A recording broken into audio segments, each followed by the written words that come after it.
Bismillahirrahmanirrahim. Assalamualaikum warahmatullahi wabarakatuh. Good morning everyone. My name is Syafiratul Mar'ah, study number 1803130, study program Biology Education, class B. Okay, and now I want to read English book that is about plant anatomy from biology botany textbooks.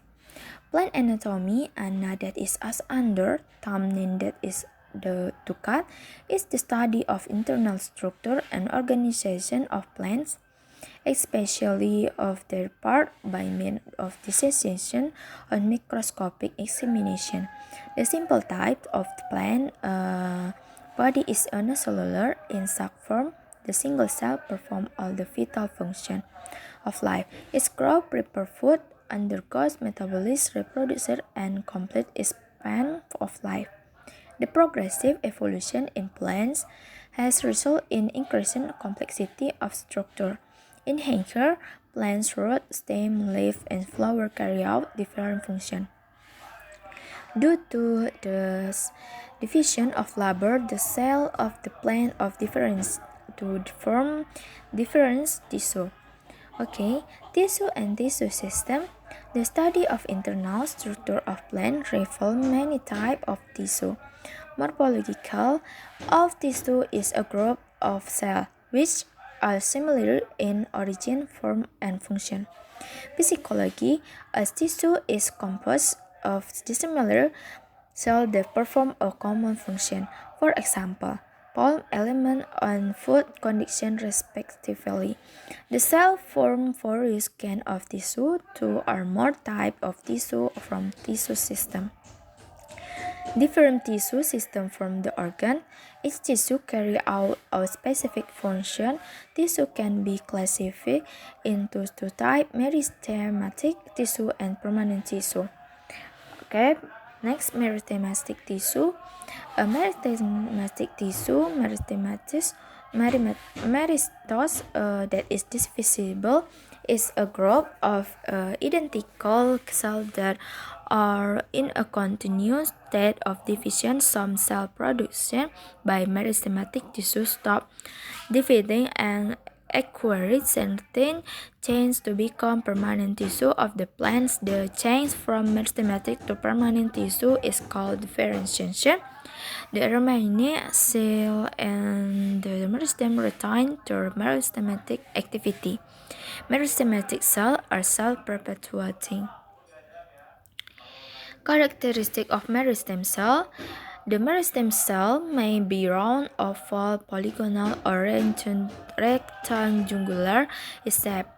They are close arranged without intercellular space. They have dense cytoplasm with large nucleus. They have small vacuola which are starred throughout the cytoplasma. Their cell walls are thin, elastic, and made up of cellulose. Okay, next, classification of meristem.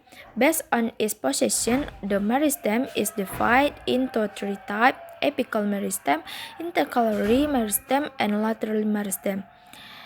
And the next, apical meristem. Apical meristem is found at the tip of right stem and branch. It is responsible of increase in length of plant. It is divided into three zones: protoderm, procambium, and ground meristem. Protoderm give rise to epidermis tissue. Procambium give rise to premivascular tissue, and ground meristem give rise to cortex and pitch. Okay, next, intercalary meristem. It is present in the nodal region and is prominently found in monocotyledon egg crescent, as the name indicates. It is present in between the permanent tissue. It is derived from the apical meristem and responsible for the elongation of internodes. Okay, next, lateral meristem. The meristem that is present along the longitudinal axis of stem and root is called lateral meristem. Vascular cambium and cord cambium, Pelogen are example for lateral meristem. It is produce secondary permanent tissue which result in the thinning of stem and roots. That is a picture. Okay, next, permanent tissue. The cells which are formed by apical meristem are different into different types of permanent tissue. These tissue have lost the power of dividing either permanent or temporarily. Next, classification of permanent tissue based on the continued cell. The permanent tissue is classified into two types, simple tissue and complex tissue. Next, simple tissue. A tissue with the cell of similar structure and function is called simple tissue. It is of three types, parenchyma, collenchyma, and sclerenchyma. Parenchyma, it is generally present in all organ of the plant. It constitutes the crown tissue in a plant. Parenchyma, it pressure of all the other tissue. Parenchyma is a living tissue and made of thin-walled cell. The cell wall is made of a cellulose. Parenchyma cell might be oval, spiral, rectangular, cylindrical, or stellar. The cells are usually polyhedral with 10 to 12 phases. Parenchyma is of different type and some of them are discussed and follow. Okay, in Indonesian language, anatomi tanaman, anatomi tumbuhan, ana yaitu seperti di bawah, tamnin yaitu memotong, adalah ilmu yang mempelajari tentang struktur internal dan organisasi tumbuhan, terutama bagian-bagiannya dengan cara diseksi dan pemeriksaan mikroskopis. Jenis tubuh tumbuhan yang sederhana adalah uniseluler. Dalam bentuk seperti itu, sel tunggal menjalankan semua fungsi vital kehidupannya. Ia tumbuh, menyiapkan makanan, menjalani metabolisme, memproduksi, dan menyelesaikan masa hidupnya. Evolusi progresif pada tumbuhan telah menghasilkan peningkatan kompleksitas struktur. Pada tumbuhan tingkat tinggi, akar, batang, daun, dan bunga menjalankan fungsi yang berbeda. Karena pembagian kerja ini, sel-sel tanaman dibagikan untuk membentuk jaringan yang berbeda. Oke, jaringan dan sistem jaringan. Studi tentang struktur internal tumbuhan mengungkapkan banyak jenis jaringan secara morfologis. Jaringan adalah sekumpulan sel yang memiliki kesamaan asal, bentuk, dan fungsi. Secara fisiologis, jaringan terdiri dari sel-sel yang berbeda yang melakukan fungsi yang umum, misalnya elemen floem dan konduksi makanan masing-masing. Sel-sel tersebut membentuk berbagai macam jaringan. 2 atau lebih jenis jaringan membentuk sistem jaringan. Sistem jaringan yang berbeda membentuk organ. Setiap jaringan menjalankan fungsi tertentu. Jaringan dapat diklasifikasikan menjadi 2 jenis, jaringan meristematik dan jaringan permanen. Oke, jaringan meristik. Jaringan meristik, meristos, yaitu habis dibagi, adalah sekelompok sel identik yang berada dalam keadaan pembelahan terus-menerus. Beberapa sel yang memproduksi oleh jaringan meristematik berhenti membelah dan memproses perubahan tertentu menjadi jaringan permanen tanaman. Perubahan dari jaringan meristematik menjadi permanen disebut diferensiasi. Sel-sel yang tersisa di meristem mempertahankan aktivitas meristematiknya.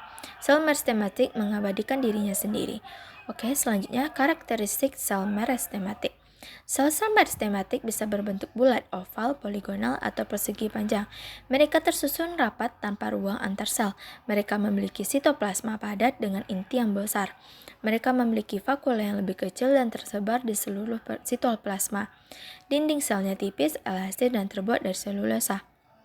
Oke, selanjutnya klasifikasi meristem. Berdasarkan posisinya, meristem dibagi menjadi 3 jenis, yaitu meristem apikal, meristem kabisat, dan meristem lateral. Yang pertama yaitu meristem apikal. Meristem apikal ditemukan di ujung akar, batang, dan cabang. Ini bertanggung jawab untuk meningkatkan panjang tanaman. Ini dibagi menjadi 3 zona, protoderm, procambium, dan meristem tanah. Protoderm memunculkan jaringan epidermis, prokambium menimbulkan jaringan pembuluh darah primer, dan meristem dasar menimbulkan korteks dan empulur. Selanjutnya yaitu meristem kabisat. Ini hadir di daerah nodal dan menonjol ditemukan di monokotil misalnya rumput. Seperti namanya, itu ada di antara jaringan permanen. Ini berasal dari meristem apikal dan bertanggung jawab untuk pemanjang ruas. Oke, selanjutnya meristem lateral. Meristem yang ada di sepanjang sumbu longitudinal batang dan akar disebut meristem lateral. Cambium vascular dan cambium gabus. Phloem adalah contoh meristem lateral. Ini menghasilkan jaringan permanen sekunder yang mengakibatkan penebalan batang dan akar. Ini adalah contoh dari gambar meristem lateral. Posisi meristem. Oke, selanjutnya yaitu jaringan permanen. Sel yang dibentuk oleh meristem apikal dibedakan menjadi berbagai jenis jaringan permanen. Jaringan-jaringan ini telah kehilangan kekuatan untuk membelah secara baik, permanen maupun sementara. Klasifikasi jaringan permanen berdasarkan sel-sel penyusunnya. Jaringan permanen diklasifikasikan menjadi dua jenis jaringan, sederhana dan jaringan kompleks. Jaringan sederhana, jaringan dengan sel-sel memiliki struktur dan fungsi serupa disebut juga jaringan sederhana. Ini terdiri dari 3 jenis jaringan, parenkim, kolenkim, dan sklerenkim. Parenkim ini umumnya ada di semua organ tanaman. Ini merupakan jaringan dasar pada tanaman. Parenkim adalah pendahulu dari semua organ jaringan lainnya. Parenkim adalah jaringan hidup yang terdiri dari sel-sel berdinding tipis. Dinding sel terdiri dari selulosa. Sel parenkim bisa berbentuk oval, bulat, persegi panjang, silindris, ataupun berbentuk bintang. Sel biasa berbentuk polihedral dengan 10 hingga 12 faset. Parenkim terdiri dari berbagai jenis dan beberapa di antaranya dibahas sebagai berikut. Oke, wassalamualaikum warahmatullahi wabarakatuh.